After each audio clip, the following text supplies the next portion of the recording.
जी नमस्ते। बिहार दर्शन से असलम परवेज।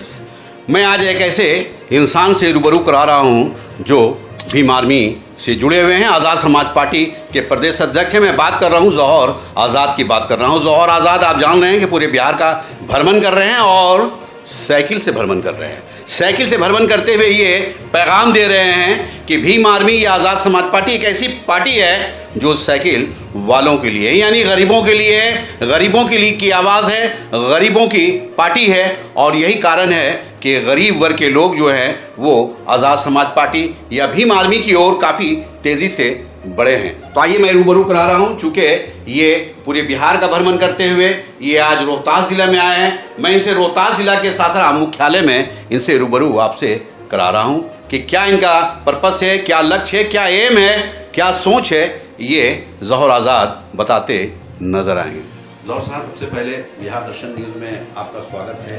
हमेशा आपका पैगाम बिहार दर्शन ने बढ़ चढ़ कर देने का काम किया है। भीम आर्मी हो या आज़ाद समाज पार्टी हो, हमेशा आवाज़ को आगे बढ़ाने का काम किया है। आज सासाराम में आए हैं, शेरशाह की नगरी में आए हैं, माँ तारा चंडी की नगरी में आप आए हैं। क्या पैगाम देंगे अपने लोगों? सबसे पहले मैं आपका बहुत शुक्रिया अदा करता हूँ कि जो शोषित वंचित समाज है उसकी आवाज़ आप बनते रहे, और आपके दर्शकों का भी आभार व्यक्त करता हूँ। देखिए, ये राजनीतिक हिस्सेदारी यात्रा चल रही है। आज आप देखेंगे कि पूरे देश में जो पूंजीपति हैं, जो करोड़पति हैं, वो राजनीति की तरफ आ रहे हैं और सभी पार्टियों में उनको बड़ी आसानी से टिकट मिल रही है। और टिकट पूंजीपतियों का मिलने का मतलब है कि पार्टियां भी फल फूल रही हैं।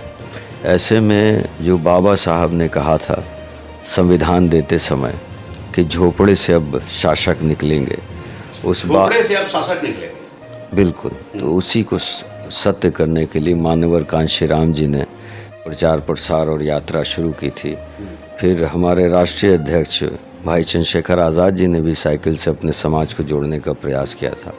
मैं उन्हीं पदचिन्हों पर चलते हुए, क्योंकि हम शोषित वंचित समाज का नेतृत्व करते हैं, हम उनकी आवाज़ बनते हैं, तो ऐसे में एक साइकिल यात्रा बड़ा सरल तरीका भी था कि उन तक पहुंचा जा सके। और मुझे उम्मीद भी नहीं थी कि इतना सफल ये समाज इस साइकिल यात्रा को, राजनीतिक हिस्सेदारी को करेगा। जिस तरह का उत्साह मैंने देखा, कल कैमूर में था, कैमूर पे हज़ारों की तादाद में सड़कों पे लोग थे, काफ़ी भीड़ थी जी, हज़ारों, काफ़ी भीड़ थी। बिल्कुल। तो जहाँ गाड़ियों के लंबे काफिलों से लोग सनरूफ से बाहर निकलकर हाथ हिलाकर चले जाते हैं, ऐसे में साइकिल से चलकर अपने समाज के बीच में रुक कर उनसे बात करना, उनसे विचार करना, उनके मुद्दों को समझना, तो ये बड़ा ही सुखद अनुभव रहा है मेरा।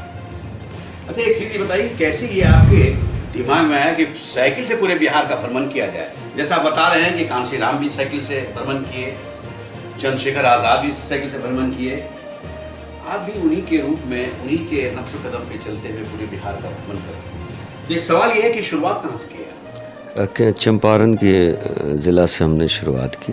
अच्छा। और चंपारण से ये काफ़िला आज 19वें दिन सासाराम आ गया है। शेरशाह सूरी, जिसने आधुनिक भारत का निर्माण किया, जिन्होंने जीटी रोड, पोस्टल जैसे कारों को उस ज़माने में शुरू किया जब किसी भी देश में ये चीज़ें शुरू नहीं हुई थी।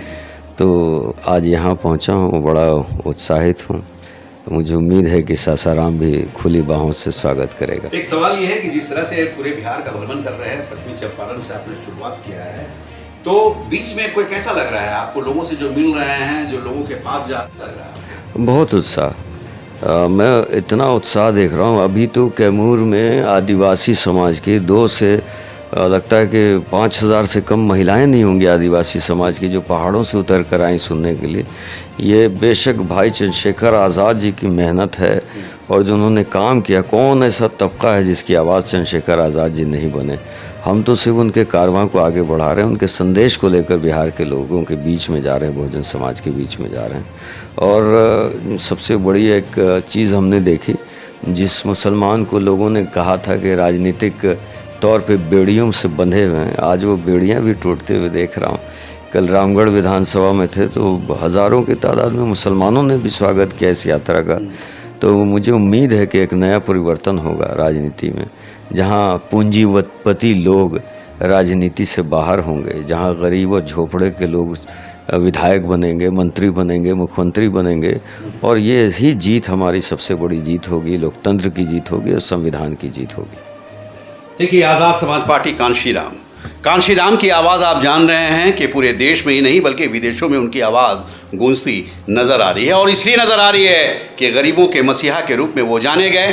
कहीं ना कहीं उन्हीं के रूप में ये देखा जा रहा है कि अभी चंद्रशेखर आज़ाद, सांसद चंद्रशेखर आज़ाद भी उन्हीं के नक्श कदम पे चलते हुए गरीबों की आवाज़ और आम लोगों की आवाज़ बनते नज़र आ रहे हैं। जाहिर चीज़ है कि उनका ये भी पैगाम है, उस पैगाम को कहीं ना कहीं जौहर आज़ाद भी पूरे बिहार का भ्रमण करते हुए साबित कर रहे हैं कि मैं सच्चा और अच्छा एक हिंदुस्तानी हूँ, और हिंदुस्तानी होने के नाते मैं उन लोगों के पास जा रहा हूँ जिनकी आवाज़ सुनने वाले कोई नहीं है। अगर आवाज़ सुनने वाला कोई है तो कल कांशीराम के नाम से जाना जाता था, आज चंद्रशेखर आज़ाद के नाम से जाना जा रहा है। जाहिर चीज़ है कि उनकी आवाज़ को बताने के लिए, उनकी आवाज़ को गुंजाने के लिए, उनके योजनाओं को बताने के लिए जौहर आज़ाद ने कमर कसा है, और कमर कसते हुए पूरे बिहार का भ्रमण ये उस रूप में करते नज़र आ रहे हैं जो आम लोगों के बीच जा रहे हैं और साइकिल से चलकर जा रहे हैं। ये कहीं ना कहीं आज राजनीतिक गलियारों में एक चर्चे का विषय बना हुआ है, और ये बना हुआ है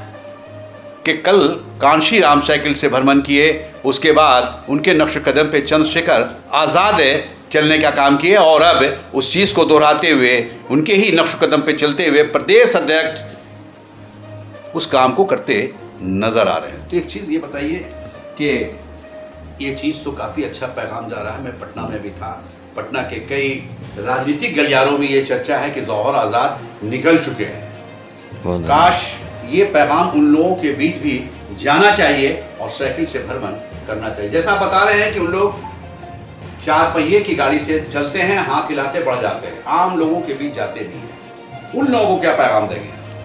नहीं, उन सबको यही कहना चाहते हैं कि ये सूटकेस की राजनीति को बंद कर दीजिए, कार्यकर्ताओं की आवाज़ को सुनने का प्रयास कीजिए। सबसे बड़ी ताकत, सबसे बड़ी शक्ति किसी भी दल के, संगठन के कार्यकर्ताओं की होती है।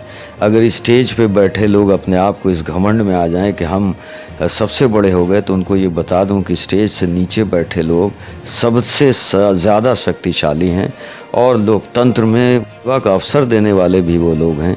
तो उनके बीच में बिना डरे उनके बीच जाएं, उनके समस्याओं को सुनें, उनसे अच्छा व्यवहार करें, यही संदेश देना चाहेंगे।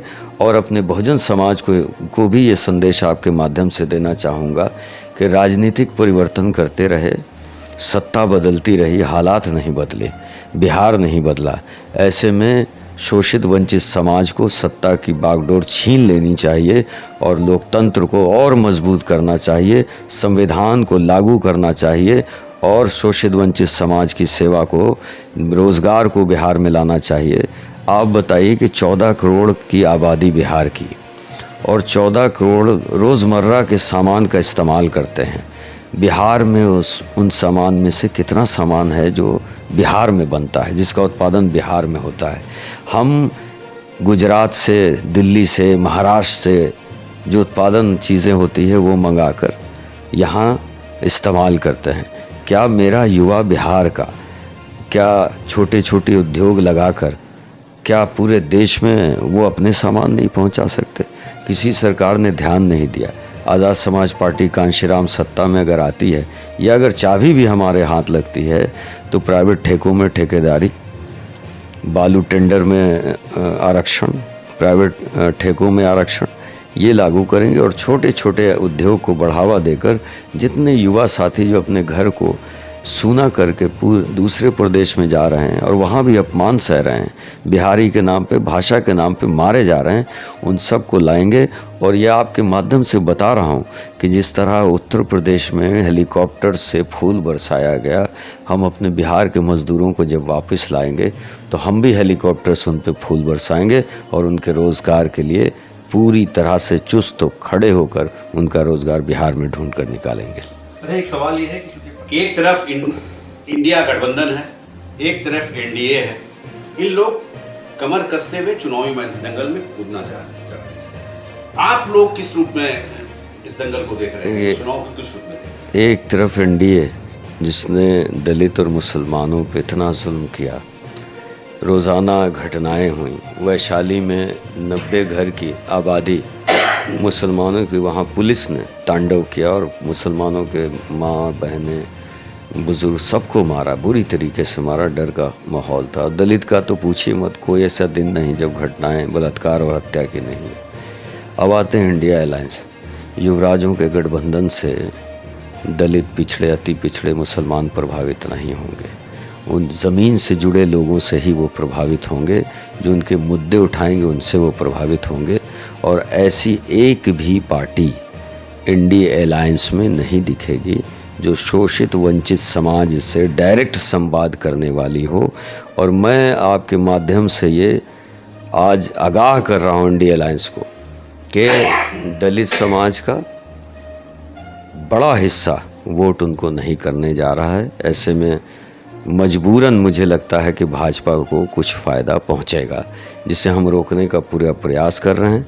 हमने 100 सीटों पे प्रभारी बनाया, जबकि डिमांड 243 सीटों पे बड़ी संख्या में लोग चुनाव आज़ाद समाज पार्टी से लड़ना चाहते हैं।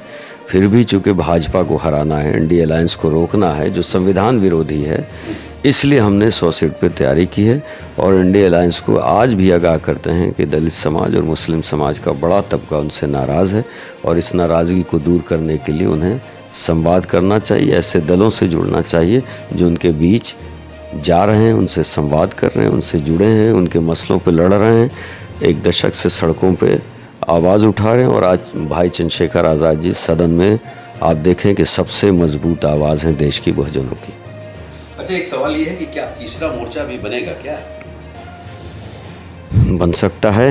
अगर हम देखें सर्वे हमारा कौन करता है, जो शोषित वंचित समाज है, जो बड़ा हिस्सा है, वो समाज हमारा सर्वे करके ये बताता है कि कौन कहाँ परास्त हो रहा है, किसके कौन कैंडिडेट हैं जो टिकट खरीद कर आए लेकिन प्रभाव नहीं रखते। तो ऐसे में हम मजबूरन, मैं 25 तारीख को पटना लौट रहा हूँ, 26 तारीख को 25 को सिवान में यात्रा है, 26 को लौटेंगे। तो कुछ पार्टियां हैं जो मुलाकात करेंगी और ऐसे चर्चाएं बीच में भी हुई हैं। लेकिन गठबंधन का कार्यक्षेत्र चूँकि माननीय राष्ट्रीय अध्यक्ष जी का, हम उनको सलाह ज़रूर देंगे। देखिए, जौहर आज़ाद प्रदेश अध्यक्ष आज़ाद समाज पार्टी कांशी राम, जाहिर सी कि इनका पैगाम आप देख रहे हैं, मैं लाइव करा रहा हूँ, पूरा देश देख रहा है। और इसलिए देख रहा है कि एक ऐसे व्यक्ति बोलने वाले हैं जिनका नाम ही एक ऐसा है जो सभी लोगों के बीच जा रहे हैं, जौहर आज़ाद। जौहर आज़ाद एक ऐसे व्यक्ति हैं जो कहा जा सकता है कि पूरे हिंदुस्तान का एक गुण है। और गुण इसलिए है कि आम गरीबों के बीच, आम लोगों के बीच जाकर इस देश की राजनीति कर रहे हैं। ये पैगाम दे रहे हैं कि मैं तुम्हारा हूँ, तुम लोग हमारे हो, और हम लोग मिलजुल कर इस देश को विकास करना है, एक नया देश बनाना है। और देश ऐसा बनाना है कि पूरे विदेशों में इसकी चर्चा बने। जाहिर चीज़ है कि इनका पैगाम आप देख रहे हैं, सुन रहे हैं, और इनके कहने पर अमल करने की ज़रूरत है। भीम आर्मी आज़ाद समाज पार्टी को मजबूत करने की ज़रूरत है। और इसलिए मजबूत करने की ज़रूरत है कि इसके नेता एक ऐसे नेता है जिनका नाम ही चंद्रशेखर आज़ाद है। आप जानते हैं कि पार्लियामेंट में भी उनकी आवाज़ गूंजती है, जिस कोने में जाते हैं उस आवाज़ वहाँ भी गूंजती है। और गूंजती इसलिए है कि वो एक सच्चे और अच्छे हिंदुस्तानी के रूप में जाने जाते हैं। बिहार दर्शन से असलम परवेज़।